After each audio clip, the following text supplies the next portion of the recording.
తలలు వంచి ప్రార్థన చేసుకున్నాం. పరిశుద్ధమైన తండ్రి, పరలోకన మా ప్రభువా, నీకు స్తోత్ర, మహిమ, ఘనత, ప్రభావం చెల్లిస్తాం. తండ్రి దేవా, నీవే దేవుడు, నీవు తప్ప వేరొక దేవుడు లేడు నాయన. సింహాసనాసుడు ఉండి యుగయుగములు జీవించు స్తుతించబడుతూ ఆరాధించబడుతూ మమ్మల్ని ఏలుచున్నందుకు స్తోత్రాలు చెల్లిస్తాం. పరలోకమును అందరి సమస్తాన్ని, భూమిని అందరి సమస్తమును, సముద్రమందరి సమస్తాన్ని సృష్టించి ప్రతి సృష్టి చేత ఆరాధించబడుతున్న మా ప్రియ తండ్రి, భూమి మీద దేవునికి కూడా క్రీస్తు రక్తం చేత విమోచించబడ్డ నీ పరిశుద్ధుల చేత సేవించబడుతున్న మా ప్రియ తండ్రి, క్రీస్తు నామములో ప్రభా ఈ కార్యాన్ని నిర్వహించడానికి నీ ఆత్మాభిషేకం దయచేయి. ఈ దోష నేను బలహీనుడని నాయన, ఈ ఆత్మాభిషేక క్రింద పరిచయ చేయడానికి సహాయం చేసి నీ బిడ్డలకు అర్థమయ్యే రీతిలో బోధించటకు వాక్శక్తి దయచేయండి. నీ ప్రజలను ఆశీర్వదించండి. యేసుక్రీస్తు పేరిట ప్రార్థిస్తున్నాం పరమ తండ్రి, ఆమేన్. దేవునికి స్తోత్రములు, దేవుని మహిమ కలుగుగాక. ప్రకటన గ్రంథంలో నుంచి దేని యొక్క వాక్యం మనం ధ్యానించుకుంటున్నాం. దేవుని మహాకృప బట్టి అపోస్తలుడు యోహాను ఈ ప్రకటన గ్రంథం యొక్క ప్రత్యక్షత పొందినప్పుడు ఆయన ఏ స్థలంలో ఉన్నాడు, ఎందుకు ఆ స్థలంలో ఉన్నాడు, ఏ విధంగా ఈ ప్రత్యక్షత అనుగ్రహించబడింది, ఈ విషయాలు చెప్పక మునుపు ప్రత్యక్షత అనుగ్రహించబడిన తర్వాత, ఈ గ్రంథాన్ని రచించిన తర్వాత, దానికి మునుపు దీని సారాంశం ప్రకటన గ్రంథం 1 వచనంలో రాయటం జరిగింది. గత వారం మొదటి 3 వచనాలను ధ్యానించుకున్నాం క్లుప్తంగా. అదేవిధంగా ఈసారి కూడా ప్రకటన గ్రంథం 1వ అధ్యాయం 4వ వచనం నుండి 7వ వచనం వరకు రాయబడిన వాక్య భాగాన్ని ధ్యానించుకుందాం. దేవునికి స్తోత్రం. అపోస్తలుడు యోహాను ప్రకటన గ్రంథం 1వ అధ్యాయం 4వ వచనం నుండి, ఆసియాలోని 7 సంఘములకు శుభ్రం చెప్పి రాయినది.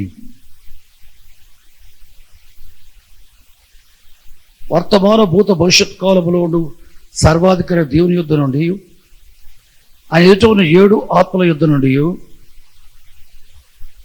నమ్మకమైన సాక్షియు,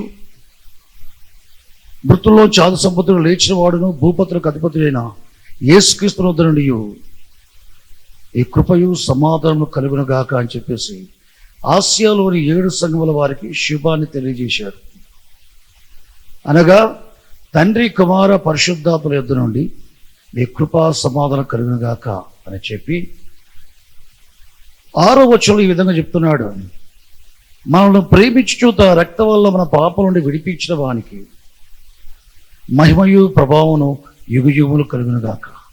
యేసు ప్రభు మనల్ని ప్రేమించి మన పాపములను తన రక్తం వల్ల కడిగి పరిశుద్ధపరిచి పాపం నుండి విమోచించిన ఆయనకు మహిమ ప్రభావములు యుగ యుగములు కలుగును గాక అని చెప్పాడు. యేసుక్రీస్తు రక్తము చేత విమోచించబడ్డ అనుభవాన్ని జ్ఞాపకం చేస్తూ, యేసుక్రీస్తు రక్తం చేత పాపం నుంచి విడిపించబడి తండ్రి దేవుణ్ణి మనల్ని ఏం చేశాడు కూడా చెప్తున్నాడు 6వ వచనంలో. ఆయన అనగా దేవునికి కూడా క్రీస్తు తండ్రి దేవునికి మనల్ని ఒక రాజ్యముగాను యాజకులుగాను చేసెను.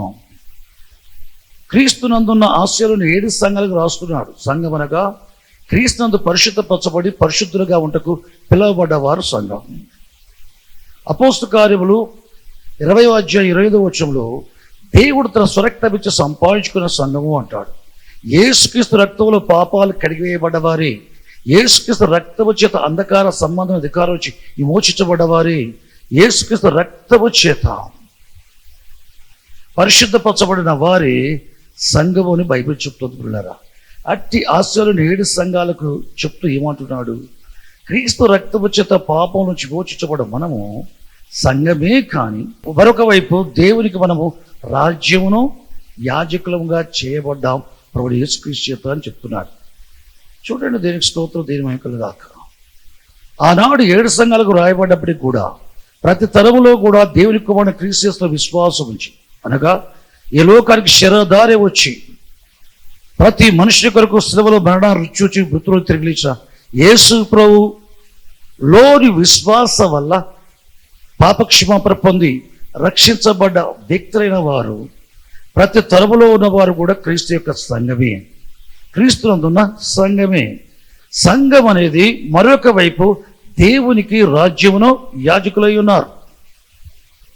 భూమి మీద దేవుని రాజ్యం సంఘం, భూమి మీద దేవుని యాజకులు సంఘం అని చెప్పి ఆయన మనలను తండ్రి దేవునికి రాజ్యముగా యాజకులుగా చేశాను అని చెప్పి ప్రకటన గ్రంథం 1:7 ఒక ప్రాముఖ్య విషయాన్ని యోహాను సంఘాలకు తెలుపుతున్నాడు. ఇదిగో ఆయన మేఘారుడై వచ్చున్నాడు, ప్రతి నేత్రము ఆయన చూచును, ఆయన్ను పొడిచిన వారును చూతురు, భూజనులందరూ కూడా చూచి రొమ్ము కొట్టుకుందరు, అవును ఆమేన్ అని చెప్తున్నాడు. చూడండి, దేనికి స్తోత్రం, దీని వైకులుగాక. అపోస్తలుడైన యోహానికి దేవుడు క్రీస్తును అనుగ్రహించబడిన ప్రత్యక్షత, యేసుక్రీస్తు ప్రభు రెండవ రాకడ కూర్చే ప్రత్యక్షత కూడా ఒక ప్రాముఖ్యమైన భాగం. పిల్లారా, యేసుక్రీస్తు ప్రభుని గురించి ఆయన చెప్తున్న మాట, మనల్ని ఆయన రక్తం చేత పాపం నుంచి విడిపించడమే కాకుండా తండ్రి దేవునికి రాజ్యంగా యాజకులుగా చేయటమే కాకుండా యేసుక్రీస్తు ప్రభు మన పాపం నుంచి విడిపించాడో విమోచించాడో, యేసుక్రీస్తు ప్రభు తండ్రి దేవునికి మనల్ని రాజ్యముగాను యాజకులుగా చేశాడు. ఇదిగో ఆయన వచ్చుచున్నాడు మేఘారుడై, ఆయన మేఘారుడై వచ్చున్నాడు. దేవునికి స్తోత్రం, దేవుని మహిమకలుగాక. మత్తయి సువార్త 24:30, మార్కు సువార్త 13:27, లూకా సువార్త 21:26. ఈ ముగ్గురు సువార్తికులు కూడా యేసు ప్రభు రాకడ గురించి మాట్లాడుతూ ఆయన మేఘారుడై వచ్చుట గురించి మాట్లాడుతున్నారు. యేసు ప్రభు మేఘారుడై వచ్చుట చూచెదరు అని చెప్తున్నాడు. ప్రతి నేత్రం చూచును. యేసు ప్రభు వచ్చే సమయాన భూమి మీద నివసించేవారు, జీవించేవారు, వారు క్రీస్తునందున్న పరిశుద్ధుల, క్రీస్తుకు వేరుగా ఉన్న భక్తిహీనుల, ఎవరన్నా కానీ ప్రతి నేత్రం, మనుష్య నేత్రం యేసు ప్రభు రెండవ రాకడను చూస్తుంది. ఆయన చూతురు, ఆయన పొడిచిన వారు చూతురు, భూజనులందరూ ఆయన వచ్చుట చూచి రొమ్ము కొట్టుకుందరు, అవును ఆమెన్ అంటాడు. చూడండి, చాలా విచిత్రమైన విషయం. పద్మాస్ దీపంలో ఉన్న ఈ అపోస్తలుడైన యోహానికి దేవుని చేత అనుగ్రహించబడ్డ ప్రత్యక్షత. మొదటి ప్రకటన గ్రంథంలో 1వ అధ్యాయం 9-10 చూసినట్లయితే, ముఖ్యంగా 10, ప్రభు దినమందు ఆత్మవశుడై ఉండగా బూర వంటి స్వరం విన్నాను. ఆ స్వరం నాతో చెప్పడం ఏంటంటే, నీవు చూచున్నది పుస్తకంలో రాసి ఆసియాలోని 7 సంఘాలకు రాయమన్నాడు. అసలు ఏంటి స్వరం అని వెనక్కి తిరిగి చూడగా మనిషి కుమారుని పోల్లో ఒకరు చూచాడు, ప్రభువును చూచాడు. ఆ ప్రభువును 7 సంఘాలకు పరిచయం చేయడానికి పుస్తకంలో రాసి పంపని చెప్పుకొచ్చాడు. దేవునికి స్తోత్రం.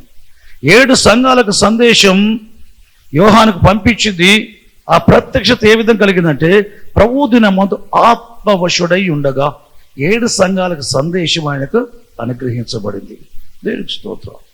రెండవది, భూమి మీద జరగబోయే సంగతులు తెలపడటానికి ఈ బూర వంటి స్వరం పరలోకం నుండి అదే పద్మాస్ దీపంలో యోహానికి వినబడింది. ఏమని? యోహాను ఎక్కిరం, ఇక మీదట జరగబోయే సంగతులు నీకు కనపరచెదను, నీకు అగపరచెదను, నీకు తెలియచేసేదను, నీకు చూయించెదను అన్న స్వరం వినగానే మొదట విన్న స్వరమే. వెంటనే పరలోకం తెరవబడింది. ఈయన ఆత్మవశుడైపోయేసి పరలోకానికి వెళ్ళిపోయాడు. పరలోకంలో దేవుని ఆరాధించే విధానం చూచాడు, పరలోక నివాసులు చూచాడు, బాగుంది. ఆ తర్వాత ఇక మీద జరగబోయే సంగతులు 6వ అధ్యాయం చెప్పిన విషయాలు కూడా గ్రంథములో ఉన్న వాటిని యేసు ప్రభు చేత గ్రంథము తీసుకురబడి విప్పబడి అని తెలియజేయబడటం జరిగింది. పిల్లారా, పరలోకానికి కనుపోబడవాడై జరగబోయే సంగతులు యోహాను తెలపబడటానికి అతడు చేయబడ్డది. ప్రకటన గ్రంథం 4వ అధ్యాయం 1-2 చూస్తే అతడు ఆత్మవశుడై. రెండవది, ప్రకటన గ్రంథం 17వ అధ్యాయం 18వ, ఈ 2 అధ్యాయాలు కూడా మహావేశ్య అనే భూరాజు లేని ఆ మహాపట్టానికి చేయబడబోయే తీర్పు గురించి నీకు కనపరచదురు అని చెప్పేసి దూత చెప్పగా వెంటనే ఆయన ఆత్మవశుడైపోయాడు. ప్రకటన గ్రంథం 17వ అధ్యాయం 3వ చూస్తే అతడు ఆత్మవశుడు కాగా, యోహాను ఆత్మవశుడు కాగా దూత అరణ్యంలోనికి తీసుకువెళ్ళి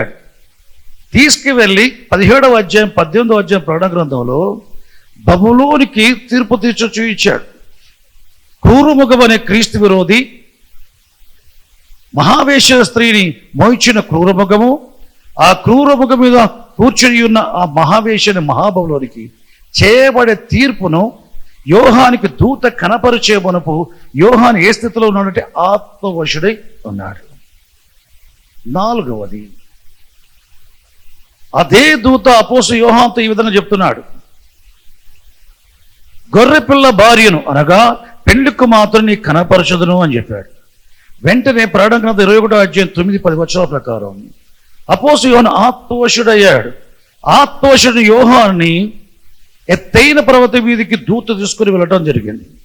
ఆ తర్వాత పరలోకమందున దేవుని సముఖంలో నుండి దేవుడు దేనికి శిల్పి నిర్మాణకుడై ఉన్నాడో ఆ పునాదుల గల పట్టణమైన నూతన యెరూషలేము పట్టణం పెళ్లి కుమార్తె వలె, భర్త కొరకు అలంకరించుకున్న పెళ్లి కుమార్తె వలె పరలోకుడు దిగి రావడం అనేది దూత ఆత్మవశుడయ్యున్న యోహానుకు చూపడం జరిగింది. పిల్లారా, ప్రకటన గ్రంథం మొత్తంలో కూడా ప్రకటన గ్రంథం 1వ అధ్యాయం 10వ వచనం, ప్రకటన గ్రంథం 4వ అధ్యాయం మొదటి 2 వచనములు, ప్రకటన గ్రంథం 17వ అధ్యాయం 3వ వచనము, ప్రకటన గ్రంథం 21వ అధ్యాయం 9-10 వచనాలు, ఈ 4 భాగాలలో యోహాను ఆత్మవశుడై ఉండగా ఆయన కనికరించబడిన ప్రత్యక్షతలు, ఆయనకు బయలుపరచబడిన విషయాలు, ఈ విషయాలు సంఘాలకు తెలపటానికి, యేసు ప్రభు పరలోకుడు రెండవసారి రాబోయే దినాలు ఉంటున్న మనకు కూడా తెలపటానికి ఇవి ఆయనకిచ్చిన అనుభవంతో కూడిన ప్రత్యక్షతల్ని గ్రంథ రూపంలో రాసి 7 సంఘాల వారు బట్టే కాకుండా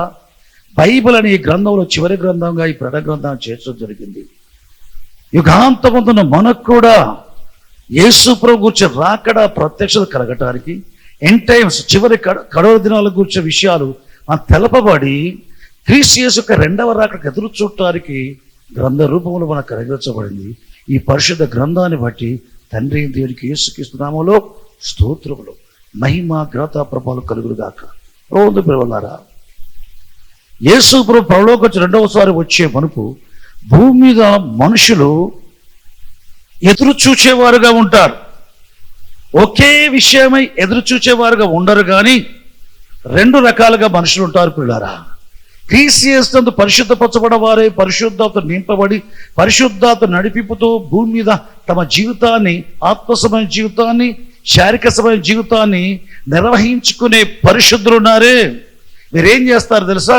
యేసు ప్రభు యొక్క 2వ రాకడకు ఎదురు చూస్తారు. ఆర్భాటముతో, ప్రధానతో, శబ్దముతో, దేవుని బూరతో పరలోకుడు రాబోయే క్రీస్తు యొక్క 2వ రాకడ కొరకు ఆశతో ఎదురు చూస్తూ ఉంటారు. దీన్ని అపోస్తలుడైన పౌలు చెప్తున్నాడు. తెస్సలోనిక సంఘానికి రాసిన మొదటి పత్రిక 1వ అధ్యాయం 10వ వచనం చూస్తే, మీరు విగ్రహాలను విడిచిపెట్టి జీవగల దేవుని సేవించటానికి, ప్రభు పరలోకుడు రాబోయే యేసుక్రీస్తు ప్రభు కొరకు ఎదురు చూచటానికి మీరు దేవుని వైపు మళ్లించబడ్డారు. విగ్రహాలు విడిచిపెట్టి దేవుని వైపు మీరు ఎందుకు మళ్లించబడ్డారు? జీవగల దేవుని సేవించటానికి, పరలోకుడు రాబోచున్న యేసుక్రీస్తు ప్రభు రాకడ కొరకు ఎదురు చూచుటకు దేవుని వైపు మళ్లించబడ్డారు. చూడండి, క్రీస్తునందు పరిశుద్ధపరచబడి పరిశుద్ధంగా జీవించే వ్యక్తులు పరలోక సమ జ్ఞానాన్ని కలిగి, ప్రభు రాకడ గురించి జ్ఞానాన్ని కలిగి, సహజంగా పరిశుద్ధులకు రక్షణ జ్ఞానం ఉంటుంది, ప్రార్థించి జవాబు పొందే అనుభవం ఉంటుంది, పరిశుద్ధ దేవుని గురించి జ్ఞానం ఉంటుంది, దేవునితో నడిచే అనుభవం ఉంటుంది. ఇవన్నీ మంచిదే. చాలా వరకు యేసు ప్రభు 2వ రాకడ గురించి, రాకడ జరగబోయే విషయాల గురించి, ప్రభు రాకడలో మనకు అనుగ్రహించబడే విషయాల గురించి కానీ, ఎండ్ టైమ్స్ ఏ విధంగా ఉంటాయనే విషయాలు సంఘాలన్నీ ఈ రోజుల్లో నేర్చుకోవటం జరగడం లేదు. పిల్లరా, ఒక వ్యక్తి యేసు ప్రభువులో విశ్వాసంతో రక్షించబడినట్లయితే వాడు పరిశుద్ధ జీవితం జీవిస్తూ యేసు ప్రభు 2వ రాకడ కొరకు ఎదురు చూడాలని బైబిల్ చెప్తుంది. సంఘం ఎదురు చూడటానికే దేవుని వైపు మళ్లింపజేయబడ్డారని కూడా బైబిల్ చెప్తా ఉంది. పౌలు చెప్తున్నాడు, క్రీస్తు పరలోకుడు వస్తాడని చెప్పేసి ఎదురు చూచేవారు సంఘం, పరిశుద్ధులు. 2వది, అపోస్తలుడైన పౌలు తీతునే దైవజనులకు రాసిన పత్రిక 2వ అధ్యాయం 13-14 వచనం చూసినట్లయితే, మహాదేవుడును మన రక్షకుడైన యేసుక్రీస్తు అనే రక్షకుడి కొరకు, ఆయన మహిమతో కూడా ప్రత్యక్ష కొరకు ఎదురు చూచు. పౌలు తీతుకు చెప్తున్నాడు, మనం ఎదురు చూడాల్సింది దేని కొరకు తెలుసా? యేసు ప్రభు 2వ రాకడ కొరకు. ఎటువంటి రాకడ కొరకు? ఆయన ఎవరట? మహాదేవుడు, మన రక్షకుడు. ఆయన పరలోకంలో మహాదేవుడు మనం రక్షించడానికి రక్షకుడుగా మానవ శరీరాకారంతో వచ్చాడు. దేవునికి స్తోత్రం. ఆయన మహాదేవుడును మన రక్షకుడైన యేసుక్రీస్తు యొక్క మహిమ యొక్క ప్రత్యక్ష కొరకు ఎదురు చూచుచు, ప్రత్యక్షత, అదృశ్యమైన వ్యక్తి దృశ్యంగా రావటం, మరుగైన విషయం తేటపరచబడటం, మర్మముగా ఉన్నది బయలుపరచబడటం. చూడండి, దేవునికి స్తోత్రం. పరలోకంలో యేసుక్రీస్తు ప్రభు ఉన్నాడు. ఆయన మహిమతో ఈ లోకానికి రాబోచున్నాడు రెండవసారి. ఆయన రెండవసారి మహిమతో వచ్చే ఆ మహిమ గల ప్రత్యక్షత కొరకు సంఘం ఎదురు చూచుచు, పౌలు చెప్తున్నాడు, ఎదురు చూచుచు. పరిశుద్ధులు, ప్రభు వచ్చే సమయానికి భూమి మీద ఉన్న పరిశుద్ధులు యేసు యొక్క రెండవ రాకడ కొరకు ఎదురు చూచేవారుగా ఉంటారు. ఇది ఒక జనం. రెండవ జనం ఏంటంటే యేసుక్రీస్తు ప్రభు చెప్తున్నాడు. లూకా వ్రాసిన సువార్త 21వ అధ్యాయము 26వ వచనంలో యేసు ప్రభు రెండవ రాకడ విషయాలు మాట్లాడుతూ, ఆకాశమందు శక్తులు కదిలించబడును, అప్పుడు లోక మీదకి రాబోయే వాటి విషయమై మనుషులు భయము కలిగి, రాబోయే వాటి విషయం, లోక మీదకి రాబోయే వాటి విషయమై ఎదురు చూచు ధైర్యము చెడి కూలుదురు. వీరు కూడా ఎదురు చూచేవారే, కానీ యేసు ప్రభు రెండవ రాకడ కొరకు ఎదురు చూచేవారు కాదు. ఆకాశముందు శక్తులు కదిలించబడగా భూమి మీద ఆకాశములో హానికరమైన విషయాలు, అద్భుతాలు జరుగుతాయి. భయమును పుట్టించే కార్యాలు, క్రియలు జరుగుతాయి. పాత నిబంధన కాలంలో ఎక్కువ భాగము భయమును పుట్టించు క్రియలు అనే మాట రాయబడ్డాయి. భయమును పుట్టించు కార్యములు అనే విషయం రాయబడింది. యేసు ప్రభు రెండవ రాకడ మునుపు భయమును పుట్టించే భయోత్పాతమైన సంఘటనలు ఆకాశముందు, భూమి మీద, సముద్రంలో జరుగుతాయి. యేసుక్రీస్తు ప్రభువులో విశ్వాసం ఉంచని భక్తిహీనపు జనాంగం ఆకాశముందు శక్తులు కదిలించబడగా ఆకాశముందు, భూమి యందు, సముద్రముందు జరగబోయే ఈ భయోత్పాతపరమైన సంఘటనల గురించి ఒకటి జరిగిన తర్వాత నెక్స్ట్ ఏమొస్తుందో అని ఎదురు చూస్తారు. రెండో జరిగిన తర్వాత ఆ తర్వాత ఏంటో అని ఎదురు చూస్తారు. హానికరమైన విషయాలు, లోకంలో జరగబోయే విషయాలు ఉంటాయే, తీర్పులు ఒకదాని బట్టి ఒకటి వచ్చుచుండగా నెక్స్ట్ ఏంటి అని చెప్పేసి రాబోయే భయోత్పాత సంఘటనల కొరకు, తీర్పు తీర్చడానికి అనుమతి ఇవ్వబడ్డ ఆ విషయాల కొరకు భక్తులు ఎదురు చూచేవారుగా ఉంటారని యేసు ప్రభు చెప్పాడు. యేసు ప్రభు రెండవసారి పరలోకడి లోకానికి రాక మనపు ఎదురు చూచే వారు రెండు రకాలుగా ఉంటారు.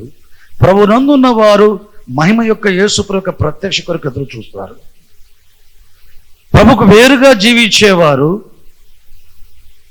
లోకం మీదకి రాబోయే భయోత్పాత సంఘటనలు, భయం పుట్టించే క్రియలు ఏం జరుగుతాయని చెప్పేసి భయముతో ఎదురు చూస్తారు. ఎదురు చూచి ధైర్యం చెడి కూడుతారు, అంటే చస్తారు, గుండె ఆగి చస్తారు. చూడండి, దీనికి స్తోత్రం. ఈ రెండు రకాల మనుషులు ఉన్నారు. మనం సంఘం కదా, మన సంఘ జీవితం జీవిస్తున్నాం కదా. ఒక చర్చిలో నువ్వు చర్చి మెంబర్గా ఉన్నంత మాత్రాన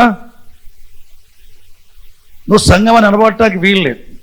బైబిల్ చెప్పే పద్ధతిలో సంఘం అనబడేది క్రీస్తులోని విశ్వాసంలో పరిశుద్ధపరచబడి పరిశుద్ధ జీవితం జీవిస్తే దేవుని దృష్టికి నువ్వు సంఘం. సంఘమైన వారు ఎదురు చూచేది దేని కొరకు? యేసు ప్రభు యొక్క రెండవ రాకడ కొరకు. ప్రపంచంలోని క్రైస్తవ సంఘాలలో యేసు ప్రభు రాకడానిసరికి కొద్ది మందికి మాత్రమే ఒక విధంగా ఆలోచిస్తారు, ఎక్కువ భాగం మరొక విధంగా ఆలోచిస్తారు. ఎక్కువ భాగంగా ఆలోచించేవారు ఎవరయ్యా అంటే, యేసు ప్రభు రాకడ అనేది శ్రమల కాలానికి మునిపే, క్రీస్తు విరోధికి మునిపే రహస్య రాకడ అనేది ఒకటి ఉంది. ఈ రహస్య రాకడలో రహస్యంగా సంఘం కొనిపోబడింది పరలోకానికి. సంఘం ఎత్తబడటం రహస్యమే, పరలోకటి యేసుక్రీస్తు రావటం రహస్యమే అనే బోధ ఎక్కువగా సంఘాలలో ఉంది. ఈ బోధకు దేవుని వాక్యం సహకరిస్తుందా లేదా? బైబిల్ ఒక విషయాన్ని మనం అంగీకరించడానికి, బైబిల్ సంగతులను అంగీకరించడానికి, దేవుని యొక్క వాక్యాన్ని వాక్యంగా అంగీకరించడానికి, మన జీవితాల్లో అది స్థిరపరచుకోవటానికి మనం విశ్వసించే ఒక విధానం బైబిల్లో రాయబడింది. ప్రియులారా, పరిశుద్ధ గ్రంథం మనం చూసినట్లయితే ద్వితీయోపదేశ కాండం 19వ అధ్యాయం 15 చూసినట్టయితే, మోషే ద్వారా ఇజ్రాయెలుకి ఇవ్వబడిన ధర్మశాస్త్రంలో ఒక విషయాన్ని మనం అంగీకరించాలి, ఒక విషయాన్ని స్థిరపరచడం జరగాలంటే 2 లేక 3 సాక్షుల నోట పలకబడ్డ ప్రతి సంగతి స్థిరపరచబడును. ఒక విషయాన్ని అంగీకరించడానికి 2 లేక 3 సాక్షులు, విశ్వాసుల నోట పలకబడ్డ మాట అది స్థిరం అని చెప్పుకొచ్చాడు. కాబట్టి యేసు ప్రభు ఈ లోకానికి వచ్చేంత వరకు కూడా ధర్మశాస్త్రాన్ని అనుసరించి ఇజ్రాయేల్ ఏం చేసేవారు? ఏ విషయమైనా సరే అంగీకరించబడటం జరగాలి, ఏ విషయమైనా సరే ఇజ్రాయేల్లో అది స్థిరపరచబడటం జరగాలి అంటే 2, 3 సాక్షుల నోట పలకబడ్డ మాటగా ఉంటేనే వారు అంగీకరించి అన్వయించుకోవటం జరిగింది పిల్లలారా. అది క్రీస్తు వచ్చేంత వరకు కూడా మోషే ధర్మశాస్త్ర ప్రకారం ఇజ్రాయేల్ ఆ విధాన్ని అనుసరించారు పిల్లలారా. అయితే క్రీస్తు వచ్చాడు, మరే గర్భాన పరిశుద్ధాత్మలో బెత్లెహేములో పుట్టాడు, నజరేతులో పెరిగాడు, యోహాను చేత బాప్తిస్మం పొందినవాడే పరిశుద్ధాత్మ నింపబడి పరిశుద్ధాత్మ నడిపింపులో ఆయన ఏం చేస్తున్నాడు? ప్రజలకు మేలు చేసే పరిచయం చేస్తున్నాడు పిల్లలారా. అక్కరగల ప్రతి మనిషిని చూసినప్పుడు కనికరపడి దయ్యాలు వెళ్ళగొట్ట, రోగులు స్వస్థపరుచుట, వారి జీవితాన్ని సమస్యలు పరిష్కరించడానికి అద్భుత సూచనలు చేయుట, రాజ్య సువార్తను ప్రకటించుట, బోధించడానికి చేసుకుంటూ వెళ్తున్నాడు. యేసు ప్రభు తన పరిచర్యలో శిరధారణ దినాల్లో, శిరధారి రాని దినాలలో ఇజ్రాయేల్ ఒక విషయాన్ని అంగీకరించడానికి మోషే ధర్మశాస్త్ర ప్రకారం 2 లేక 3 నోట పలకబడ్డ ప్రతి మాట స్థిరపరచబడింది. శిరధారి వచ్చిన యేసుక్రీస్తు ప్రభు కాలంలో మరి ఈ విధానము అన్వయించుకోవచ్చా, ఈ విధానాన్ని బట్టి జీవించవచ్చా అంటే బైబిల్ ఏమని చెప్తుంది? ప్రభువే చెప్పాడు. మత్తయి సువార్త 18వ అధ్యాయం 16వ వచనం చూసినట్లయితే, 2, 3 సాక్షుల నోట పలకబడ్డ ప్రతి మాట స్థిరం అని యేసు ప్రభు చెప్తున్నాడు. తన యందు విశ్వాసం వచ్చి వెంబడించేవాడు, ఒకరి మాట వినకపోతే 2, 3 కలిసి ప్రయత్నం చేయాలి, తర్వాత సంఘంతో చెప్పాలి, వినని పక్షాన అన్యుడిగా ఎంచుకోవాలని చెప్పే భాగంలో 2, 3 సాక్షుల నోట పలకబడ్డే ప్రతి మాట అంగీకరించబడు, స్థిరపరచబడు. క్రీస్తు శరధార దినాల్లో కూడా మోషే ద్వారా ధర్మశాస్త్రమందు రాయబడ్డ విధానమే వారు అనుసరించారు. అయితే యేసు ప్రభు శరీరమందు చనిపోయి లేచి పరలోకానికి ఎక్కిపోయిన తర్వాత ప్రభులో విశ్వాసముంచే శిష్యులు యెరూషలేములోని మేడగదిలో చేరి ఆయన ప్రార్థించి కనిపెడుతూ కూర్చున్న సమయంలో పెంతెకోస్తు పడుతున్న పరిశుద్ధాత్మ కుమ్మరించబడగా వారందరూ పరిశుద్ధాత్మ ఎన్నుకున్న వారై ఆత్మ వారికి వాక్శక్తి అన్య భాషతో మాట్లాడటం జరిగింది పిల్లారా. సంఘం దేవుని ఆత్మ కుమ్మరించబడిన తర్వాత సంఘం అనేది యెరూషలేములో ప్రారంభమైంది. దేనికి స్తోత్రం, దేవుని కలుగాక. అప్పటి నుంచి ఇప్పటి వరకు యేసు ప్రభు వచ్చేంత వరకు కూడా దీని సంఘకాలం. యేసు ప్రభు మృతుల్లో నుంచి పరలోకానికి ఎక్కిపోయిన తర్వాత కాలం సంఘకాలం. ఈ సంఘకాలంలో కూడా క్రీస్తు శరధారి రాకమునుపున్న దినాలలో ఇజ్రాయేలు అనుసరించిన విధానం, క్రీస్తు శరధారి దినాల్లో అనుసరించిన విధానము వర్తించునా అంటే అపోస్తలుడు పౌలు చెప్తున్నాడు. కొరింథీయులకు రాసిన 2వ పత్రిక 13వ అధ్యాయం 1వ వచనం చూస్తే పౌలు చెప్పే మాట కొరింథీ సంఘానికి 2, 3 సాక్షుల నోట పలకబడ్డ ప్రతి మాట స్థిరపరచబడును అన్నాడు. అనగా క్రీస్తుకు పూర్వము ఇజ్రాయేలు ధర్మశాస్త్రం అనుసరించి ఈ విధానం అనుసరించేవారు. క్రీస్తు శరధార దినాల్లో ఇదే విధానం అనుసరించేవారు. క్రీస్తు చనిపోయిన పరలోకానికి ఎక్కిపోయిన తర్వాత సంఘకాలంలో కూడా ఇదే విధానం. ఒక విషయాన్ని మనం అంగీకరించాలంటే 2, 3 సాక్ష్యాలు ఇవ్వాలి. ఈ సమయాన్ని నేను చెప్పే విషయం ఏంటంటే యేసుక్రీస్తు ప్రభు రాకడ గురించి నేను మాట్లాడుతున్నాను. ఎందుకు తెలుసా? ఈ ప్రత్యక్షత యోహాను అనుగ్రహించబడిన తర్వాత 7 సంఘాల వారికి తన కలిగిన ఈ ప్రత్యక్షతను ఒకప్పుడు యేసు ప్రభువుకి ప్రత్యక్షతను సంఘాలకు రాసే మునుపు, ప్రాముఖ్యమైన విషయాన్ని ప్రత్యక్షత గురించి రాసే మునుపు ఈ ప్రత్యక్షత అనుభవంలో ఎరిగిన ఈ వ్యక్తి దాని సారాంశాన్ని రాస్తున్నాడు మొదటి 8 వచనాల్లో. దాంట్లో 7వ వచనం ప్రాముఖ్యమైనది ఏంటంటే, ఇదిగో ఆయన మేఘాడే వచ్చున్నాడు, ప్రతి నేత్రము చూచును. యేసు ప్రభు 2వ రాకడ చూచే విధంగా వస్తున్నట్టుగా యోహాను రాశాడు. యోహాను ప్రకటన గ్రంథంలో ప్రభు యొక్క రహస్య రాకడ గురించి కానీ సంఘం రహస్యం కొనిపోబడడం గురించి కానీ యోహాను రాయలేదు పిల్లారా. ఆయన రాసిన సారాంశంలో చెప్పబడిన ప్రాముఖ్య విషయం ఏంటంటే, సంఘమా భూమి మీద దేవునికి మనము రాజ్యముగా యాజకులు చేయబడ్డాము, దేవునికి క్రీస్తు రక్తము చేత. యేసు ప్రభు తన రక్తము చేత పాపలు మోచించి తండ్రి దేవునికి రాజ్యంగా యాజకులు చేశాడు. ఆ యేసుక్రీస్తు ప్రభు మేఘాడే వచ్చున్నాడు. ప్రతి నేత్రము ఆయన చూచును. ఆయన రాకడ అందరూ చూచే విధంగా ఉంటుంది. చూడకుండాన్నట్లు రహస్యంగా వచ్చుటనే దాని గురించి యోహాను ప్రస్తావించలేదు. ఆయన పొడిచిన వారు చూస్తారు, భూజనులందరూ చూస్తారు. చూడండి, భూజనులందరూ ఆయన వచ్చుట చూచి రొమ్ము కొట్టుకొందురు. దేనికి స్తోత్రం. ప్రతి నేత్రం క్రీస్తునందు పరిశుద్ధపరచబడిన పరిశుద్ధులు ఆయన రాకడలో ఆయన రావటం చూస్తారు. క్రీస్తుకు వేరుగా జీవించే భక్తిహీనులు ఆయన రావటం చూస్తారు. కానీ భూజనులందరూ రొమ్ము కొట్టుకుంటారే, రొమ్ము కొట్టుకుని భూజనులందరూ కూడా క్రీస్తుకు వేరుగా జీవించి భక్తిహీనులు.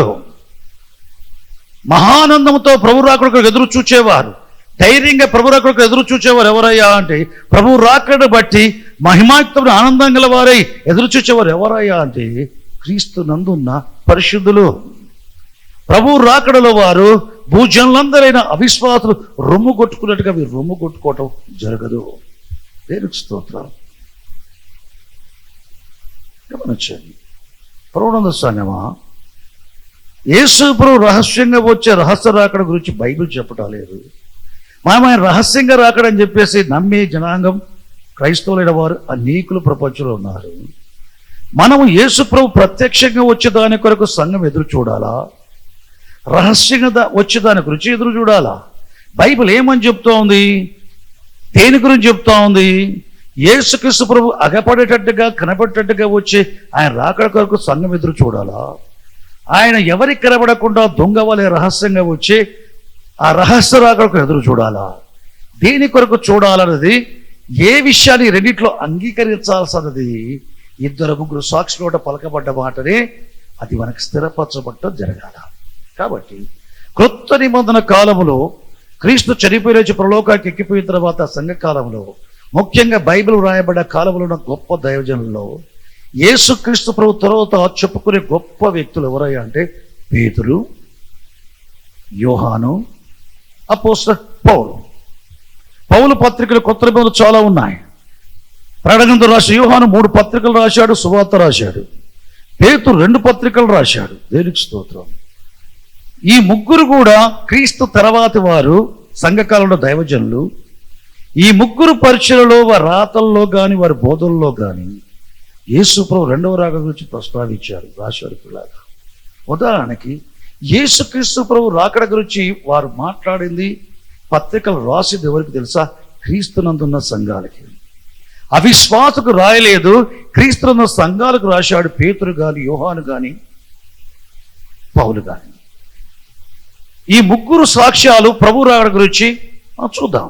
ఈ ముగ్గురు ఏం చెప్తున్నారో మనం విందాం. బైబిల్లో పరిశుద్ధ గ్రంథంలో చూసినట్లయితే యేసు ప్రభు మొదటి రాకడ గురించి మాట్లాడాల్సి వస్తే, వారు రాయాల్సి వస్తే ఆయన ప్రత్యక్షపరచబడెను అని చెప్తారు. అది జరిగిపోయింది. యేసు ప్రభు రెండవ రాకడ గురించి వారు మాట్లాడాల్సి వచ్చినా, రాయాల్సి వచ్చినా ఆయన ప్రత్యక్షపరచబడును అని చెప్తారు. ప్రత్యక్షపరచబడెను అంటే అది మొదటి రాకడ సంబంధించింది. ఆయన ప్రత్యక్షపరచబడును అంటే అది రెండవ రాకడ సంబంధించింది. పేతురు ఏమని చెప్తున్నాడు? మొదటి పేతురు పత్రిక క్రీస్తునందున్న పరిశుద్ధులు చెదిరిపోయిన యాత్రికులకు రాస్తూ మొదటి అధ్యాయం 21వ వచనంలో ఆ విధంగా చెప్తున్నాడు. ఏమని చెప్తున్నాడు? ఆయన జగత్తు పునాది వైపుకి నియమించబడ్డాడు, కానీ ఈ కడవరి కాలమందు మన పాపక్షాపం నిమిత్తం ఆయన ప్రాచిత్త బలిగా చేయబడి నిమిత్తం ఆయన ప్రత్యక్షపరచబడెను అంటాడు. అపోస్తలుడు పేతురు పరిశుద్ధులకు రాస్తేమని చెప్తున్నాడు? యేసుక్రీస్తు ప్రభు పాపములు తీసివేయటకై ఆయన ప్రత్యక్షపరచబడెను అని మొదటి రాకడ గురించి మాట్లాడుతున్నాడు పేతురు. రెండవ రాకడ గురించి ఏం మాట్లాడుతున్నాడు? మొదటి పేతురు పత్రిక 1వ అధ్యాయం 7వ వచనం. ప్రస్తుతం నానావిధ శోధన చేత పరిశుద్ధులారా మీరు దుఃఖిస్తున్నారు, కానీ యేసుక్రీస్తు ప్రత్యక్షమైనప్పుడు ఈ నానావిధ శోధనలు శ్రమలన్నీ కూడా మన మెప్పు, మహిమ, ఘనత పొందటానికి కారణమగును. ప్రస్తుతం అవసరాన్ని బట్టి కొంతకాలం మీరు నానావిధ శోధనల చేత దుఃఖించుచున్నారు. పరలోకములు మీ కొరకు ఉంచబడ స్వాస్థ్యాన్ని బట్టి, అక్షయమైన నిర్మలమైన వాడబడ స్వాస్థ్యాన్ని బట్టి మిక్కిలి ఆనందిస్తున్నారు. ఈ 4 శోధనలన్నీ కూడా యేసుక్రీస్తు ప్రత్యక్షమైనప్పుడు మీరు మెప్పును, మహిమయు, ఘనతయు పొందుటకు ఈ శ్రమలు కారణమవుతాయి అంటున్నాడు. యేసుక్రీస్తు ప్రత్యక్షమగునప్పుడు, యేసుకు రహస్యంగా వచ్చినప్పుడు అని చెప్పలేదు. అపోస్తలుడైన పేతురు 2వ రాకడ గురించి మాట్లాడుతూ యేసుక్రీస్తు ప్రభు ప్రత్యక్షమగునప్పుడు కనబట్టేట్టుగా వస్తాడని సంఘాలకు తెలియజేస్తున్నాడు. మరియు 1 పేతురు పత్రిక 1వ అధ్యాయం 13వ వచనంలో, నేను నిబ్బరమైన మనసు కలిగిన వారై ఆయన యందు ఉండి నిరీక్ష గల వారైనడి, ఆయన ప్రత్యక్షమగునప్పుడు,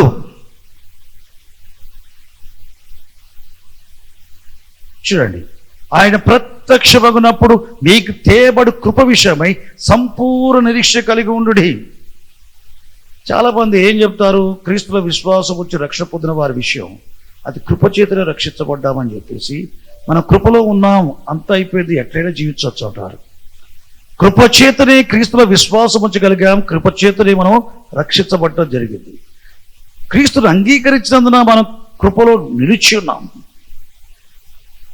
అని చెప్పేసి, కృప ఉంది, ఇష్టం వచ్చాడు జీవించవచ్చు, పాపం చేయొచ్చు అంటానికి వీలు లేదు. రక్షణ పొందటానికి అనుగ్రహించబడ్డ కృప కలిగి ఉన్నాం, కృపలో ఉన్నాం. మహిమలో మార్చబడటానికి యేసు ప్రభు 2వ రాకడ అనుగ్రహించబడబోయే కృప ఉంది. ఆ కృప విషయమై నిరీక్షణ కలిగి ఉండండి అని పేతురు చెప్తూ 1వ అధ్యాయం 13వ వచనంలో ఏమంటాడు తెలుసా? యేసుక్రీస్తు ప్రత్యక్షమగునప్పుడు తేబడు కృప విషయమై, ప్రభు 2వ రాకడలో ఏం తీసుకొస్తాడట సంఘం కొరకు? తేబడు కృప. ఏంటా కృప?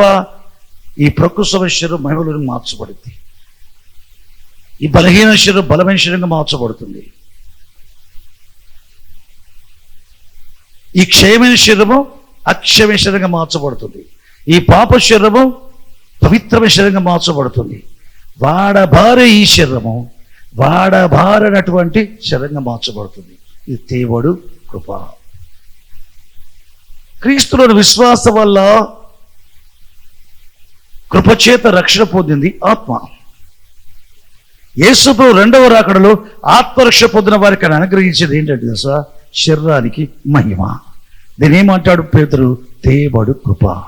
యేసుక్రీస్తు ప్రత్యక్షమగునప్పుడు తేబడు కృప విషయమై సంపూర్ణ నిరీక్ష కలిగి ఉండి, ప్రత్యక్షమగునప్పుడు సీక్రెట్ కమింగ్ కాదు, దాని కొరకు ఎదురు చూడండి. కనపడే విధంగా వచ్చే క్రీస్తు 2వ రాకడ కొరకు ఎదురు చూడండి అని చెప్తున్నాడు పేతురు. ఒకే పత్రికలో 2వ రాకడ గురించి 2 సార్లు చెప్పాడు, ఇంకోసారి పాస్టర్స్కి చెప్తున్నాడు. 1 పేతురు పత్రిక 5వ అధ్యాయము 4వ వచనంలో ఈ విధంగా చెప్తున్నాడు, పెద్దలారా, సంఘ కాపరులారా, మన ప్రధాన కాపరి యేసుక్రీస్తు ప్రత్యక్షమగునప్పుడు వాడబారడి కిరీటాన్ని మీరు పొందుతారు అంటున్నాడు. యేసు ప్రభు 2వసారి వచ్చినప్పుడు ఆయన ప్రధాన కాపరి అని చెబుతూ, మీరు వాడబారడి కిరీటం పొందుతారు కనుక బలిమి చేత కాక ఇష్టపూర్తిగా సేవ చేయండి. మీకు అప్పగించడం మందను పై విచారం చేయొచ్చు కాయండి. ఆయన వచ్చినప్పుడు, ఆయన ప్రత్యక్షమగునప్పుడు మీరు బారడి కిరీటం పొందుతారు అంటాడు. ఒకే పత్రికలో 1 పేతురు పత్రిక 1వ అధ్యాయం 7వ వచనం, 1 పేతురు పత్రిక 1వ అధ్యాయం 13వ వచనం, 1 పేతురు పత్రిక 5వ అధ్యాయం 4వ వచనం, ఈ 3 వచనాలు కూడా పేతురు పరిశుద్ధులు రాస్తూ యేసు ప్రభు 2వసారి ప్రత్యక్షమగును, కనబడేటట్టుగా ఆయన వస్తాడు. ఆయన రాకడ రహస్యమనే భావం అసలు ఆయన సందేశంలో కానీ వ్రాతల్లో కానీ లేనే లేదు. ప్రియులారా, దేనికి స్తోత్రం, దేని మెనక్కుల దాకా ఒక అపోస్తలుని సాక్ష్యం ఇది. 2వ అపోస్తలు వరకు వెళ్ళిపోదాం. ప్రకటన రాసిన యోహాను సువార్త రాశాడు, 3 పత్రికలు రాశాడు. దాంట్లో 1వ పత్రిక వెళ్ళిపోదాం. 1వ పత్రికలో 1వ అధ్యాయం 1 వచనం చూస్తే, జీవవాక్యమును గూర్చినది. యోహాను సువార్తలో 1వ అధ్యాయం 1వ వచనం 14వ వచనంలో, ఆదియందు వాక్యం ఉండను, వాక్యం దేవుని యొద్ద ఉండను. 14వ వచనం, ఆ వాక్యం శరీరధారి వచ్చును. చాలామంది తెలుగు క్రైస్తవ సేవకులు తెలుగు రాష్ట్రాల్లో మటుకే కాక మీ అమెరికా దేశానికి కానీ, ఆస్ట్రేలియా దేశానికి కానీ, యుఏఈ కంట్రీస్కి కానీ, ప్రపంచంలో ఎక్కడికి పోయినా వారు ఎక్కడికి వెళ్ళినా వారు చెప్పే విషయాలు ఏంటంటే, అన్యులు వాక్యాన్ని ఈ మాటతో పలుకుతారు. వాక్యం అంటే ఒక శబ్దం అని, అది శరదారే వచ్చుదని, వాక్యం అంటే ఒక శబ్దం లాగానో, వాక్యం అంటే 4 అక్షరాలు లాగానో, వాక్యం అంటే రాయబడే వాక్యంలో వాక్యం అనే మాట లాగానో మీరు చెప్తారు. కాదు కాదు కాదు. పరిశుద్ధ గ్రంథంలో మనం చూసినట్లయితే ఆదికాండం 15వ అధ్యాయం 1-7 వచనం చూసినట్లయితే, అబ్రహాము రాత్రుల గుడారములో ఉండి దేవునికి ప్రార్థన చేయుచున్నాడు. దేవుడు, యెహోవా నాకు ఇస్తే ఏమిస్తే ఏముంది, నేను సంతానని వాడు అయిపోతున్నప్పుడు యెహోవా వాక్యము అనగా దేవుని వాక్యం దర్శనములో అబ్రహాము వద్దకు వచ్చాడు. వచ్చి, అబ్రహామా భయపడకము, నేను నీకేయడము, నీ బహుమానం అత్యధికమగును అని చెప్పాడు. దేవుడు, యెహోవా నాకు ఏమిస్తే ఏముంది, సంతానని వాడు అయిపోతున్నాను, దమస్కు ఎలియాజరే ఆస్తికర్తగా అవుతాడు కదా, నాకు కుమారుడు లేడు, వారసుడు లేడు అన్నాడు. అప్పుడు దేవుని వాక్యం అనే ఆయన అబ్రహాము వద్దకు వచ్చి మొదట దర్శనంలో వచ్చాడు, ఇప్పుడు మాత్రం ముఖాముఖిగా వచ్చాడు. అబ్రహామును వెలపలకు తీసుకొచ్చాడు. రాత్రి వేళ గుడారంలో నుండి ఆకాశ నక్షత్రాలు చాతుర్యత లెక్కించమని చెప్పాడు. దేవుని వాక్యం అనే ఆయన, దేవుని వాక్యం అనేది శబ్దం కాదు, అది కాదు, ఆయన. దేవుని వాక్యం అనే ఆయన నక్షత్రాలు లెక్కించబడి నా చేత కదన్నాడు. నీ సంతానం అలాగనవును అని చెప్పాడు. దమస్కు ఎలియాజరు వారసుడు కాడు, ఈ గర్భవాసం పుట్టబోయేవాడు నీకు వారసుడు అవుతాడు అని చెప్పి, మరియు ఆయన అంటే దేవుని వాక్యం అనే ఆయన అబ్రహాముతో ఏమన్నాడు తెలుసా? ఆదికాండం 15వ వచనంలో, కల్దీయ దేశంలో ఊరని పట్టణంలో నుంచి యువతలకు తీసుకొని వచ్చిన, ఈ దేశాన్ని స్వతంత్రపచేయటకు యువతలకు తీసుకొని వచ్చిన యెహోవాను నేనే అన్నాడు. దేవుని వాక్యం అంటే ఎవరు? వాక్యం అంటే ఎవరు? యెహోవా. ఎవరి మాట చెప్తున్నారు? పలానా పండితుడు చెప్పాడు కాదు, పలానా బోధకుడు చెప్పేది కాదు, యెహోవా చెప్తున్నాడు. అబ్రహాం దగ్గరికి వచ్చాడు, మొదట దర్శనంలో వచ్చాడు, రెండవది ముఖాముఖిగా వచ్చాడు. ఆయన చెప్తున్న మాట, కల్దీయ దేశం ఊరల పట్టణంలో వచ్చి ఈ దేశాన్ని స్వతంత్రించుకోవడానికి యువతలకు తోడుకొని వచ్చిన యెహోవాను నేనే, వాక్యమైన నేను యెహోవాను. వాక్యము శరదారే వచ్చినంటే దేవుడనే వ్యక్తి శరదారే వచ్చాడు కానీ అక్షరాలు శబ్దాలు కావు. ఈ శరదారే వచ్చిన వ్యక్తి కూడా దేవుని పేరుతో వచ్చి నా తండ్రి నామాన్ని వచ్చి ఉన్నానని చెప్పాడు. ఆయనకున్న నామాల్లో దేవుని వాక్యం అనేది ఒక నామం, వాక్యం అనేది ఒక నామం. ప్రకటన గ్రంథం 19వ అధ్యాయం 13వ వచనం చూసినట్లయితే, పరలోకుడు యేసు ప్రభు రెండవసారి రాబోయే దర్శనం అది. తెల్లని గుర్రం మీద కూర్చున్న వాడై, రక్తంలో ఉంచబడిన వస్త్రాలు ధరించుకున్న వాడై, వాడిన రెండంచుల ఖడ్గం గల వాడై, అగ్ని జ్వాల వంటి నేత్రగలవాడగా ఉన్న ఆయన, రాజుకు రాజు ప్రభుల ప్రభు అయిన ఆయన, దేవుని వాక్యం అనే నామము ఆయనకు పెట్టబడి ఉన్నది. అబ్రహాము అనే వ్యక్తి అబ్రహాం అనే నామాన్ని కలిగి ఉన్నాడు. అబ్రహాము హైదరాబాద్ నుంచి బాబేకు వచ్చాడు అంటే వ్యక్తి వచ్చాడు. ఒక వ్యక్తి, అబ్రహాం అనే పేరు గల వ్యక్తి వచ్చాడు. దేవుడు శరదారే వచ్చుట అనే మాట లాంటిదే ఇది. వాక్యము శరదారే వచ్చినంటే దేవుని వాక్యం అనే దేవుడు శరదారే వచ్చి వ్యక్తి, శబ్దం కాదు. దేవుని వాక్యం అనేది ఆయనకు నామం. దేవుని వాక్యమైన నామము ఆయనకు పెట్టబడి ఉన్నది. దేవుని స్తోత్రం, దేవుని నాయకులుగాక. యోహాను సువార్త 1వ అధ్యాయంలో, ఆదియందు వాక్యం ఉండను, ఆ వాక్యం దేవుడై ఉండను, ఆ వాక్యం శరీరధారి అయి. ఇక్కడ అక్షరాలు శబ్దాలు శరీరధారే రాలా.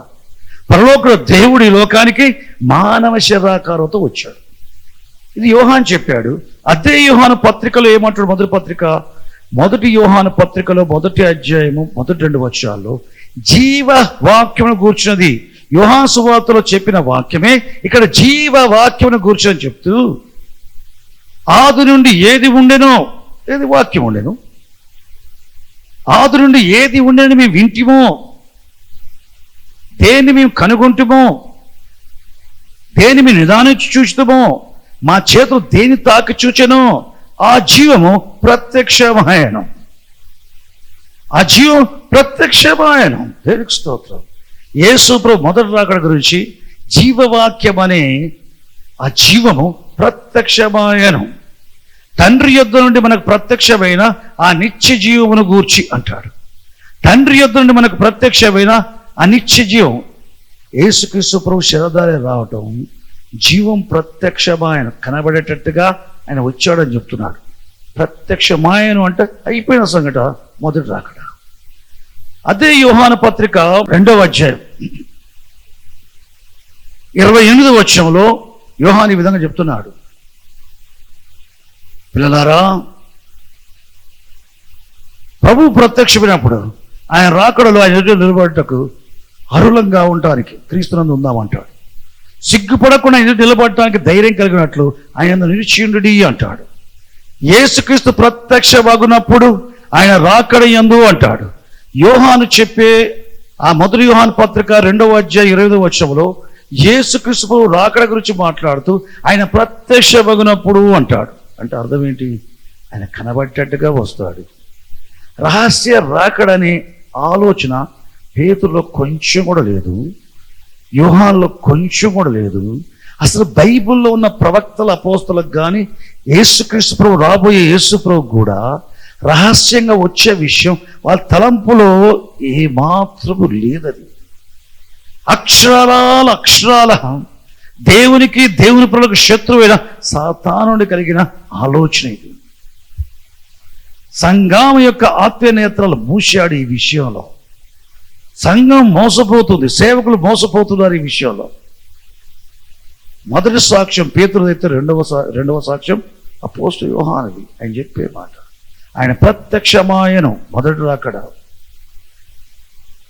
ఆయన ప్రత్యక్షమగునప్పుడు ఆయన రాకడ యందు ఆయన ఎదుట నిలుచుటకు ధైర్యం కలిగి ఉన్నట్లుగా ఆయన యందు నిలిచియుండుడి అని చెప్తున్నాడు. యేసు ప్రభు కనబడ్డట్టుగా వస్తాడు. దేవునికి స్తోత్రం. యోహాను చెప్తున్నాడు. అపోస్తలుడు యోహాను చెప్పాడు. ఇది రెండవ సాక్ష్యం. మూడో వ్యక్తి అపోస్తలుడు పౌలు.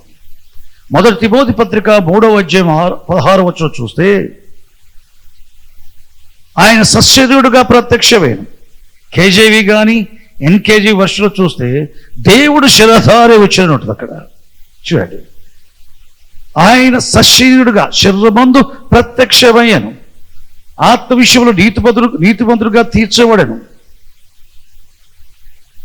రక్షకుడిని ప్రకటింపబడెను, దేవదూతలకు అగపడెను, లోకములో నమ్మబడెను అని ఆరోహణమై తేజోమయుడయ్యను. ఆయన శరీరమందు ప్రత్యక్షమయ్యను అంటే ఇది అయిపోయిన విషయం. యేసుప్రభు మొదటి రాకడ. మన ఆత్మ రక్షించడానికి మొదటి రాకడ వచ్చాడు. ఆయన చెప్పిన మాట, మనిషి కుమారుడు మనుషుల ఆత్మ రక్షించకే కానీ నశింపచేయడానికి రాలేదు. ఆత్మ రక్షించడానికి లోక శరీరధారి వచ్చాడు. చనిపోవడానికి వీలైన శరీరముతో ఎందుకు వచ్చాడు? చనిపోవటానికి వచ్చాడు. ఎందుకు చావాలి? లేవాలనుకున్నాడు. చనిపోయి లేచేది ఎందుకు? నేను చనిపోయి లేవటం వల్ల ఇది ప్రకటింపబడగా విశ్వసించేవాడు నశించక నిత్య జీవం పొందుతాడు. ఆత్మరక్షణ పొందునట్లుగా ఆయన శరీరధారి వచ్చి చనిపోయి లేచాడు. పిల్లరా, యేసు ప్రభు రెండవ రాకడలో ఆత్మరక్షణ పొందిన వారు దేహ రక్షణ అనగా ఈ దేహాలు మహిమలో మార్చబడటానికి ఆయన మహిమతో రాబోతున్నాడు. పిల్లరా, దేవునికి స్తోత్రం. మొదటి రాకడ ఆత్మరక్షణ కడకు, యేసు ప్రభు రెండవ రాకడ దేహ రక్షణ మహిమలో మార్చబడ్డకు ఆయన యేసుక్రీస్తు ప్రభు పరలోకం వచ్చి రాబోచున్నాడు. ఆయన సశరీరుడుగా ప్రత్యక్షమయ్యను మొదటి రాకడ. అదే తిమోతికి రాసిన మొదటి పత్రిక 6వ అధ్యాయం 14వ వచనంలో, దైవజనుడా తిమోతి, నీకు అప్పగింపబడ్డ పరిశుద్ధమైన ఆజ్ఞను అనింద్యముగాను నిష్కలంకముగాను యేసుక్రీస్తు ప్రత్యక్షమగు వరకు గైకొనవలని నీకు ఆజ్ఞాపించుచున్నాను. తిమోతికి రాస్తూ పౌలు ఏమంటున్నాడు? నీకు అప్పగించబడ్డ ఆజ్ఞను నువ్వు ఎప్పటి వరకు గైకొనాలని చెప్తున్నాడు? యేసుక్రీస్తు ప్రత్యక్షమగు వరకు. అంటే పౌలు తోటి దేవజన జతపని వాడైన తిమోతికి ఏం చెప్తున్నాడు? ఆయన ప్రత్యక్షమగుతాడు. ఆయన రహస్యంగా వచ్చేవాడు కాదు. రహస్యమైన ఆలోచన వాళ్ళకి లేదు. బైబిల్ కాలంలో సంఘానికి లేదు, సేవకులకు లేదు. సంఘం అంటూ నిర్మించబడ్డ కారకుడైన చనిపోలేచే యేసుప్రభు కూడా ఆలోచన లేదు. యేసుక్రీస్తు ప్రత్యక్షమగు దినం వరకు ఈ ఆజ్ఞను గైకొనాలని ఆజ్ఞాపిస్తున్నాడు పౌలు కూడా. ఆయన ప్రత్యక్షమయ్యను మొదటి రాకడ, ఆయన ప్రత్యక్షమగను రెండవ రాకడ ఆయన చెప్పుకొచ్చాడు. దేవునికి స్తోత్రం. ఒక్క పౌల్లోని ఇతర విషయాలు ఇతర పుస్తకాల్లో కూడా చూసినట్లయితే దేవునికి స్తోత్రం. తీతు 2:13 పౌలు చెప్పింది అది. తీతు 1వ అధ్యాయం 1వ పేరాలో ఉంది. యుక్త కాలం ముందు ఆయన బయలుపరచబడను, ప్రత్యక్షపరచబడను. అది మొదటి రాకడ. యేసుక్రీస్తు భయం యొక్క ప్రత్యక్ష కొరకు ఎదురు చూచు, అది రెండవ రాకడ. తీతులో కూడా మొదటి రాకడ రెండవ రాకడ గురించి చెప్పాడు. హెబ్రీ పత్రిక 9వ అధ్యాయం 26వ వచనంలో పాప నివారణ చేయటకై ఆయన ప్రాయశ్చిత్తార్థ బలిగా చేయబట్టకు ఆయన ప్రత్యక్షమయ్యను. ఇది మొదటి రాకడ. ఇది చదవలసిన ప్రాముఖ్యమైన వచనం. హెబ్రీ రాష్ట్ర పత్రిక 9వ అధ్యాయము 28వ వచనంలో తన కొరకు కనిపెట్టుకొని ఉండువారు రక్షణ నిమిత్తం, ఇందాక చెప్పాను, దేహ రక్షణ నిమిత్తం ఆయన రెండవసారి ప్రత్యక్షమగును. బైబిల్ మొత్తములో రెండవసారి అనే మాట ఇక్కడ మట్టుకు రాయబడింది. ఆయన మరలా వస్తాడు, తిరిగి వస్తాడు అనే మాటలతో నిండుకుంది బైబిల్. కానీ రెండవసారి అనే మాట అపోస్తలుడు పౌలు చెప్తున్నాడు పరిశుద్ధులకు, హెబ్రీ భాష మాట్లాడే పరిశుద్ధులకు. తన కొరకు అంటే రెండవ రాకడ కొరకు కనిపెట్టుకొని ఉండు వారి యొక్క దేహ రక్షణ నిమిత్తం, ఆత్మరక్షణ పొంది దేహ రక్షణ నిమిత్తం ఆయన రాకడ కొరకు కనిపెట్టుకొని ఉండు వారి యొక్క దేహ రక్షణ నిమిత్తం ఆయన రెండవసారి ప్రత్యక్షమగును. రెండవసారి ప్రత్యక్షమగును. ఎవరి కొరకు ప్రత్యక్షమవుతాడు? తన కొరకు కనిపెట్టుకుని ఉండేవారు. ఎవరు యేసుప్రభు రెండవ రాకడ కొరకు కనిపెట్టుకుంటారు? బార్ షాపులో ఉండి తాగేవారా? పబ్లకు వెళ్ళేవారా? స్మోకర్స్, డ్రింకర్సా? యేసుప్రభు రెండవ రాకడ రావాలి మేము పొందాలని ఎదురు చూచేది? భక్తిహీనులు యేసుప్రభు రెండవ కొరకు ఎదురు చూస్తారా? ప్రభు చెప్పాడు, భక్తిహీనులు ఎదురు చూచేది భూకంపముల కొరకు, సునామీల కొరకు. ఇప్పుడు కోవిడ్-19 అంటున్నారు, ఎప్పుడు తగ్గిపోతుందో చూస్తున్నారు. కానీ తగ్గిపోయినా పోకపోయినా రాబోయేటి ఇంతకంటే భయంకరమే. ప్రభుత్వాలు ఆదేశిస్తున్నాయి ప్రజలకి ఇంట్లో ఉండండి అని చెప్తున్నారు. కనీసం వెలుపలికి వెళ్ళకపోయినా ఇంట్లో ఉండటానికి వీలైన కోవిడ్-19 ఇది మంచిది. రాబోయేవి నువ్వు బయటికి వెళ్ళటానికి కుదరదు, ఇంట్లో ఉండటానికి కుదరదు. ప్రకటన గ్రంథం 9వ అధ్యాయంలో చూస్తే ఆ గాలి వచ్చే మిడతలు అవి దయ్యాలు, భౌతికమైన మిడతల రూపాల్లోకి వచ్చి మనుషులకు కొడతాయి. ఇంట్లో ఉన్నా కొడతాయి, వీధుల్లో ఉన్నా కొడతాయి. అంటే రాబోయే తెగుళ్ళు ఏముంటాయి? ఇంట్లో ఉండటానికి వీలు కాదు, వెలుపల ఉండటానికి వీలు లేదు. ఇట్లాంటి భక్తులు అనుభవిస్తున్నప్పుడు నెక్స్ట్ ఏమొస్తుందో వీటి కొరకు ఎదురు చూచేవారు ఎవరయ్యా అంటే భక్తులు. కానీ యేసు యొక్క రెండవ రాకడ ఎదురు చూచేవారు భక్తులు కాదు. యేసుక్రీస్తు ప్రభు రెండవ రాకడ ఎదురు చూచేవారు భక్తులు కారు. తన కొరకు కనిపెట్టుకొని ఉండు వారి రక్షణ నిమిత్తం ఆయన రెండవసారి ప్రత్యక్షమగును. 26వ వచనం 9వ అధ్యాయం ప్రత్యక్షమయ్యను మొదటిసారి. హెబ్రీ 9:28 ఆయన రెండవసారి ప్రత్యక్షమగును. రెండవసారి. దేనికి స్తోత్రం. దేనిమై ఉంటుంది. పేతురు యేసు రాకడ అగపడేటట్టుగా హీ అపీర్స్ సెకండ్ టైం అని ఉంది ఇంగ్లీష్ బైబిల్లో. చూడండి, పేతురు చెప్పాడు ఆయన ప్రత్యక్షమగును, పౌలు చెప్పాడు ఆయన ప్రత్యక్షమగును, యోహాన్ చెప్పాడు ఆయన ప్రత్యక్షమగును. కొత్త నిబంధనలు గొప్ప అపోస్తలులు వీరి ద్వారా రాయబడిన వాక్య భాగములు రహస్య రాకడ గురించి ఎవరు చెప్పలేదు.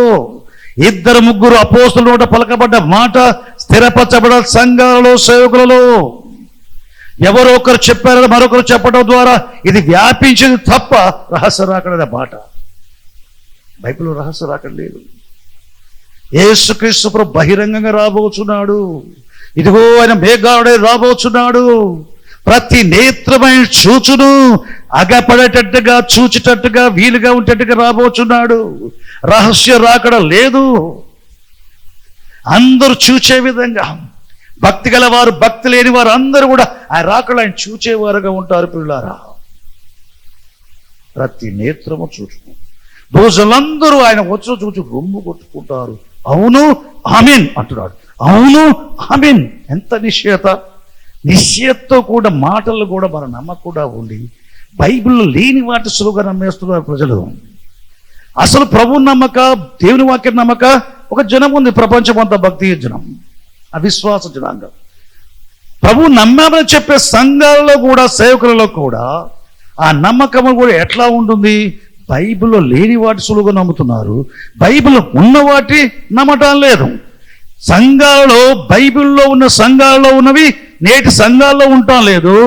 ఆనాటి బైబిల్ కాలం సంఘాల్లో లేనివి ఈనాటి సంఘాల్లో ఉన్నాయి. వారు నమ్మని నమ్ముతున్నారు. బైబిల్ కాలంలో వ్యక్తులు కానీ సేవకులు కానీ నమ్మని విషయాలు నమ్ముతున్నారు. వారు బోధించబడే విషయాలు బోధించబడుతున్నారు. అబద్ధాలు నమ్ముకొని గుడ్డి క్రైస్తవ జీవితం జీవిస్తున్నారు. మరి యేసుప్రభు ఏం చెప్పాడు? ఎక్కడ చెప్పాడని రహస్యంగా వస్తారని? ఎందుకు ఈ రహస్య అక్కడ పుట్టింది మాట అర్థం కాక దేన్ని ఆధారం చేసుకొని పుట్టింది? యేసుప్రభు చెప్పాడు, ఇదిగో నేను దొంగ వలె వచ్చున్నాను. దొంగ ఏ గడిలో వస్తాడో మీకు తెలియదు కదా. మనిషి కుమారుడు ఏ గడిలో వస్తాడో మీకు తెలియదు కనుక సిద్ధంగా ఉండండి. మనిషి కుమారుడు ఏ దిన వచ్చునో మీరు ఎరగరు గనక మెలకుగా ఉండండి.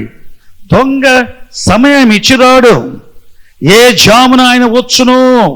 దొంగ ఏ జామున వచ్చునో, ఏ దినమున వచ్చునో, ఏ గడియ వచ్చునో మీకు ఎరిగినట్లయితే వాడి కన్న వేయకుండా మీరు మెలకుగా ఉండి జాగ్రత్త పడతారు కదా అన్నాడు యేసుప్రభు.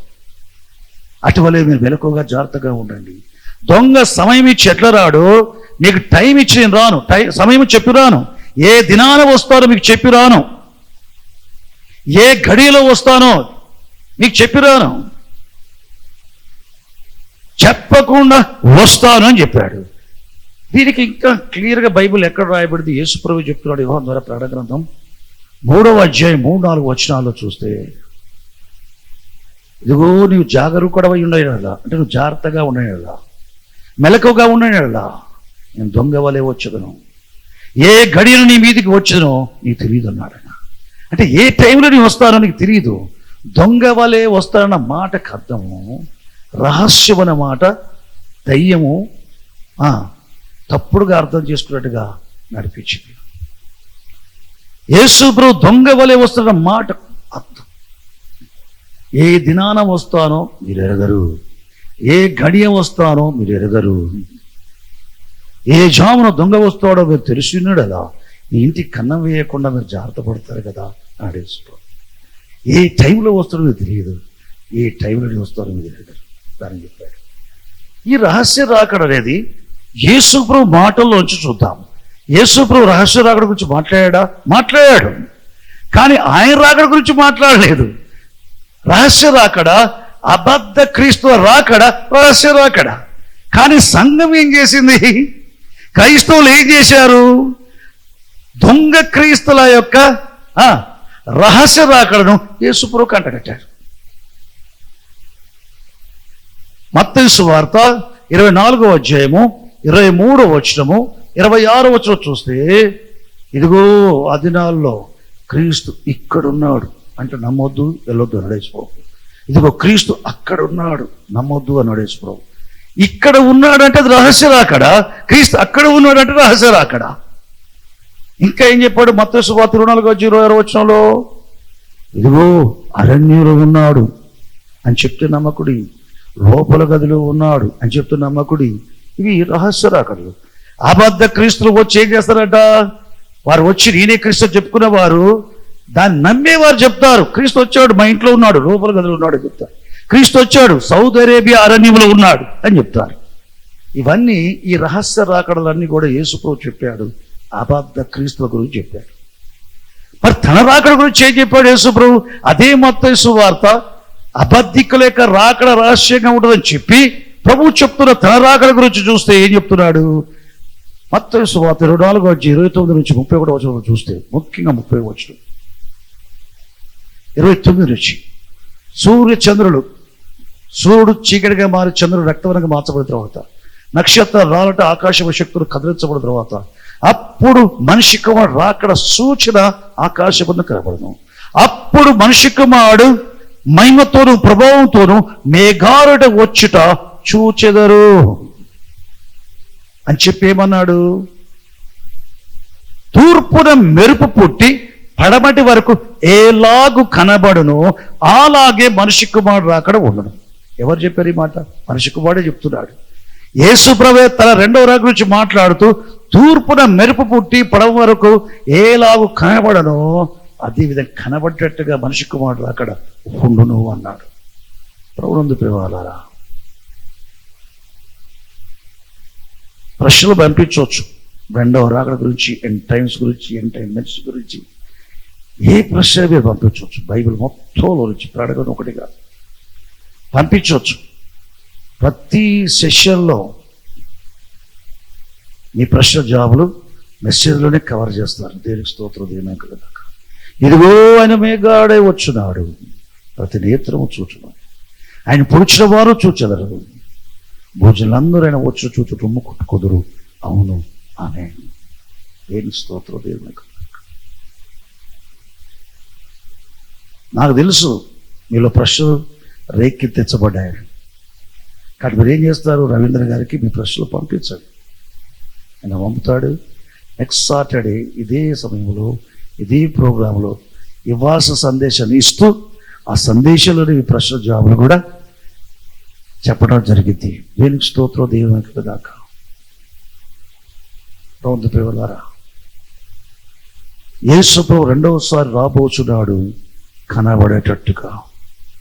ఆయన రాకళ్ళ ఎదుర్కోవటానికి వెళుతాము, అందరూ చూచుండగా వెళ్తాము. సంఘం ఆయన ఎదుర్కోవటానికి కొనిపబడుట రహస్యం కాదు. యేసు ప్రభు పరలోకంలో వచ్చుట రహస్యం కాదు.